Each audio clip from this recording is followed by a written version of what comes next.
న్యూస్కి స్వాగతం. మొన్న గత 6 నెలల్లో కాంగ్రెస్ ప్రభుత్వాన్ని అధికారంలోకి తీసుకురావడం జరిగింది. మరి గత 6 నెలలుగా కాంగ్రెస్ ప్రభుత్వం చేస్తున్నటువంటి మన పెద్దలు రేవంత్ రెడ్డి గారి నాయకత్వాన్ని బలపరుస్తూ మొన్న జరిగిన పార్లమెంట్ ఎన్నికలలో కానివ్వండి, ఈరోజు జరిగే ఎమ్మెల్సీ ఎన్నికలలో కానివ్వండి,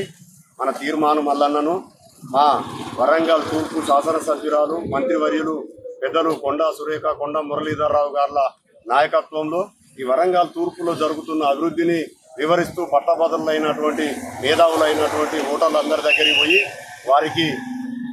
తీర్మానం మల్లన్న గారికి ఓటేసి అత్యధిక ఓటేసి గెలిపించాలని చెప్పి మనవి చేసిన దాన్ని పురస్కరించుకొని మేము ప్రజల్లోకి వెళ్ళినప్పుడు ఈ కాంగ్రెస్ ప్రభుత్వం చేస్తున్న అభివృద్ధి కార్యక్రమాల పట్ల ఆకర్షితులై తీర్మానం మల్లన్నను గెలిపిస్తామని చెప్పడం జరిగింది. అందులో భాగంగా ఇక్కడ